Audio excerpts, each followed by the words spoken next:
بسم اللہ الرحمن الرحیم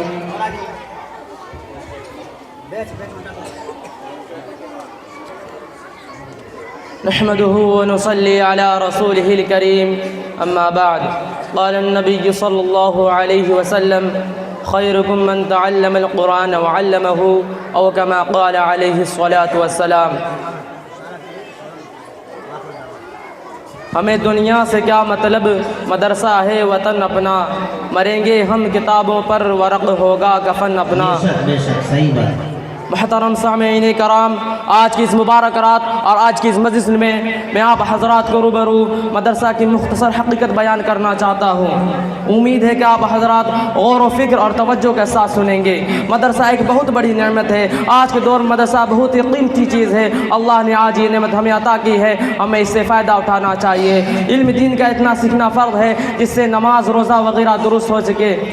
علم دین کی تعلیم اس مدرسے میں ہوتی ہے، اور مدرسہ ماں کی گود کی طرح ہے۔ جس طرح بچہ ماں کی گود میں پرورش پاتا ہے، اسی طرح انسان یہاں بھی پرورش پاتا ہے، اور مدرسہ انسان کو انسان بناتا ہے۔ مدرسہ چند افراد مل کر مدرسہ چند لوگ مل کر بناتے ہیں، اور مدرسہ کئی لوگوں کو بناتا ہے۔ ہم مدرسہ کی عمارت بناتے ہیں، اور مدرسہ ہمارا قلب بناتا ہے، اور اللہ سے ہمارا تعلق جوڑتا ہے۔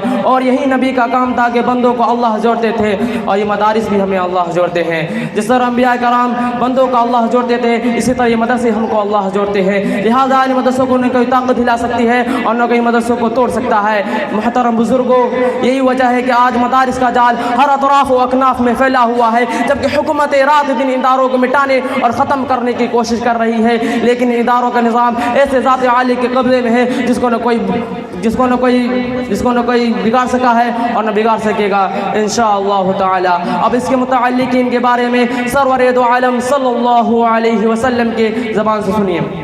حضرت انس رضی اللہ عنہ حضور صلی اللہ علیہ وسلم کی ارشاد نقل فرماتے ہیں کہ اگر دنیا میں ان لوگوں کو دیکھنا چاہتے ہو جن کو اللہ نے جہنم کی آگ سے آزاد کر دیا تو طلب علم کو دیکھو۔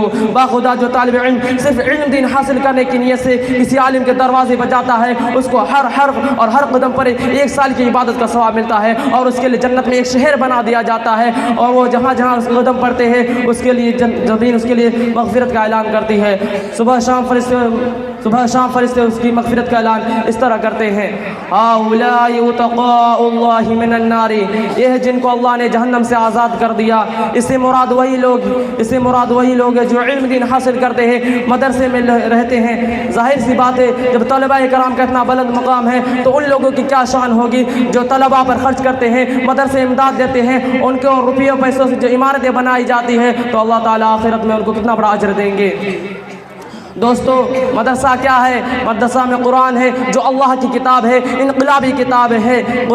قرآن نے سب سے پہلے جو انقلابی کتاب ہے جس نے دنیا کی کایا پلٹ دی، ہلچل مچا دی، سب سے پہلے قرآن نے آ کر یہ کیا کہ جو بندے اللہ سے ٹوٹ چکے تھے انہیں اللہ جوڑا، اور فرمایا کہ تم تعلق کو توڑتے ہو لیکن خدا نہیں توڑتا۔ چنانچہ اگر اللہ کا ہم سے تعلق نہ ہوتا تو قرآن نہ بھیجتا۔ قرآن نے بھٹکے ہوئے لوگوں کو راہ دکھائی، زمانے کو خیر القرون بنا دیا۔ قرآن